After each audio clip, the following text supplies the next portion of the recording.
The 2001 documentary examines the Arab-Israeli conflict through the eyes of 7 children living in the Jerusalem vicinity on both sides of the conflict.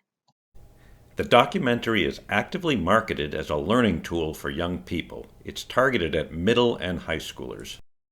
It's easy to see why a teacher might be attracted to this film. It seems on its surface to be balanced, and its protagonists are young students themselves. The film draws viewers in with appealing, articulate children discussing the conflict from their own perspectives. The problem is that the children's individual viewpoints are presented within a partisan framework in which Jewish immigrants colonized indigenous Palestinian land, dispossessing them and fueling righteous resistance. This misleading framework is created by the film's voices of authority, including the text and graphics on the screen, the narrator's background and context, and the authoritative statements voiced by the adults in the film. Because the film is outdated, it was shot over 2 decades ago, the only reference to the deadly Palestinian Intifada that started in the year 2000 and all the violence that ensued comes in the film's authoritative opening screen. As you can see, the only mention of violence is in connection to the use of force by the Israeli military, which, quote, plunged the region into an unprecedented level of violence. There's no indication of the reason for Israel's use of force. There's nothing about the Palestinian campaign of suicide bombings, stabbings, and car rammings during the Second Intifada, nor of any of the deadly Palestinian violence since then. In fact, the film avoids referring to Palestinian or Arab perpetrators of violence. In the few scenes that do mention suicide bombings or a terror attack, Palestinians are never explicitly identified or shown in the role of aggressors.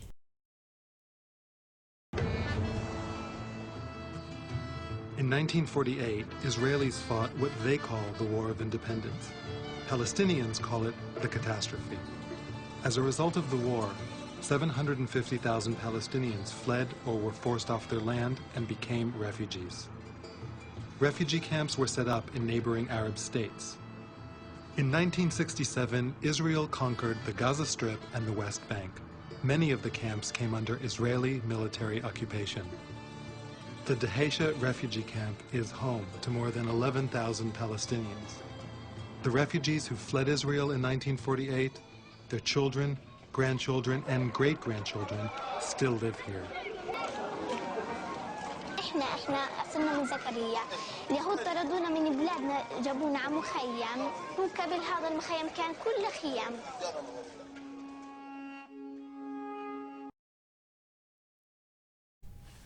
Omitted from this historical background is who initiated the 1948 war and who created the Arab refugee problem. Like the opening screen, the film erases Palestinian and Arab responsibility. Viewers are not told that 5 neighboring Arab armies invaded Israel in 1948 in order to destroy the newly declared Jewish state. Nor are they told that those responsible for urging Arab residents to temporarily flee their homes until their victory, then placing Arab refugees in camps and refusing to integrate them into Arab countries, were not the Jews, but rather the same Arab leaders who launched the failed war to destroy Israel. Viewers are not informed that the PLO opposed the resettlement of refugees precisely because they refused to accept a Jewish state. They insisted that a Palestinian refugee never moves out of his camp except to his original home. They're not told that the Arab League ordered its countries not to grant citizenship to Palestinians living there so that they would continue to demand a right of return to their ancestors' homes inside Israel. It's within the narrator's misleading and one-sided context that Sanaa Bell voices her inaccurate claim that the Jews were responsible for putting Palestinians in refugee camps. How does the film misrepresent a Palestinian terror group that has taken credit for attacks both against Israeli Jews and internationally? Sanabel's father is a journalist and a local leader of the Popular Front for the Liberation of Palestine, a political faction that vehemently opposes the peace process. For the last 2 years, he's been held in an Israeli jail. However, no formal charges have ever been brought against him, and he has never stood trial. Contrary to the film's portrayal of the group, the PFLP is not merely a political faction, but a terrorist group.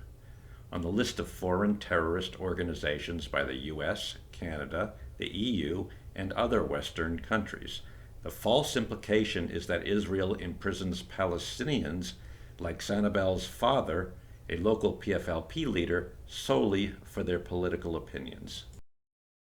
The PFLP is famous as the pioneer of international airline hijackings carried out with other international terrorists in the 1970s.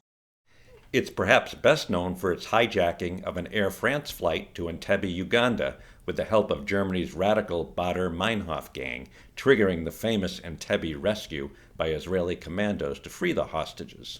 The PFLP also orchestrated and carried out numerous massacres, shootings, and bombings of civilian targets since its establishment in the late 1960s.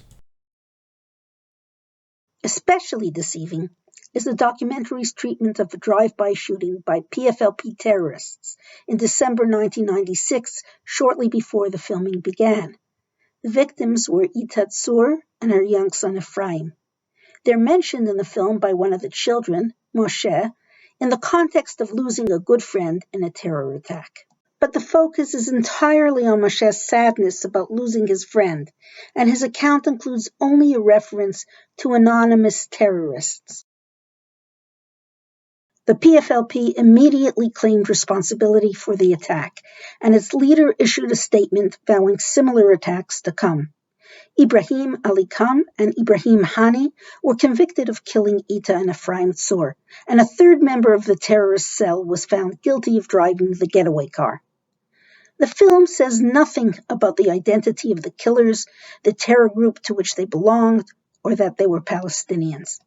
By ignoring the identity of the perpetrators, the film conceals the common denominator between Sanabel's father and the murderers of Moshe's friend and his friend's mother.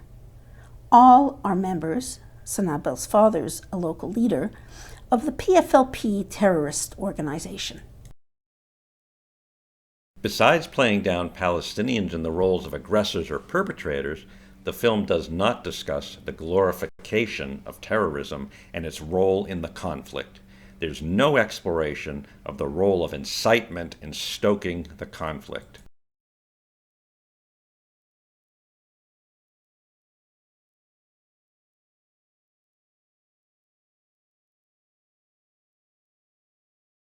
The film shows Palestinians only in the role of victim and never bearing any responsibility for prolonging the conflict. There is nothing at all about the primary cause of the conflict's continuation, the Palestinian leadership's persistent rejection of a Jewish state as part of the two-state solution to the Arab-Israeli conflict. While Israeli and Palestinian children voice their differing opinions about whose right to the land is more authentic, the authority figures in the film all promote the same view, that Jews took over the native land of the Palestinians. What follows is an abridged version of a lengthy and pivotal scene in which Faraj's grandmother, assisted by the filmmaker, establishes Palestinians as the indigenous inhabitants of the land and Jews as the interlopers who stole Palestinian homes. هذول اللي وراك الأرض تبعونا. شوف يا ستي، هاي الأراضي حسن حسين مشترى. نعم.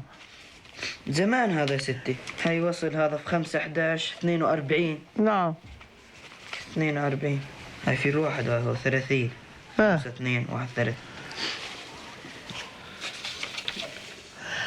وهذا المفتاح، مفتاح الدار هذا اللي أطلعت مع هاي الأخرى. هذا هو يا ستي؟ هذا مفتاح الدار تبعنا. شوف والله قديم هذا. The village that Faraj's grandmother comes from is inside Israel, just beyond the checkpoint. Since they don't have permits, the only way to get them there was to sneak past the checkpoint in a car with Israeli license plates.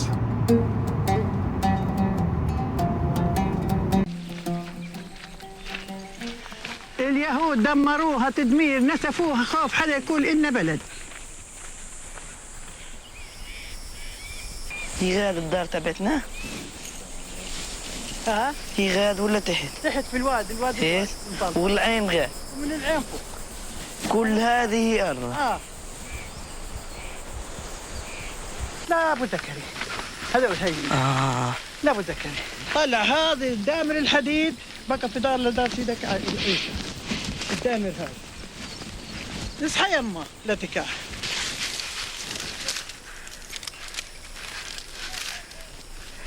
هاي نجمة إسرائيل.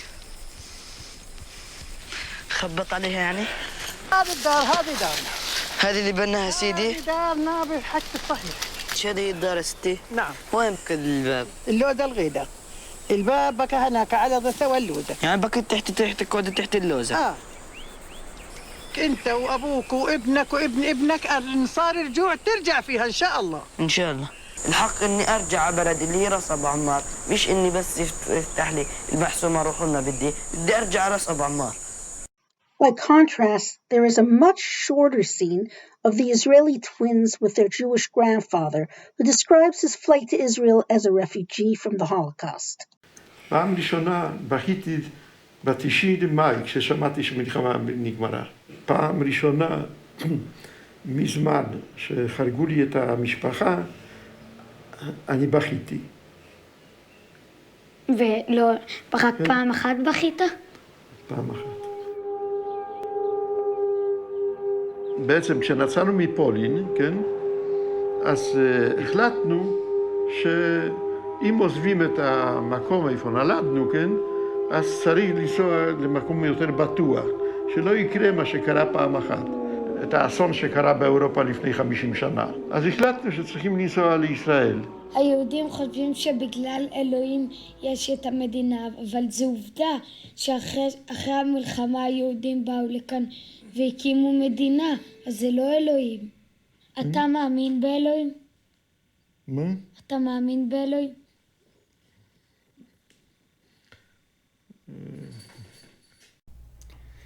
This scene was ostensibly meant to balance the long one depicting the Palestinian narrative, but in fact it reinforces the false framework that has become part of that narrative, namely explaining the establishment of the Jewish state as solely a response to the Holocaust.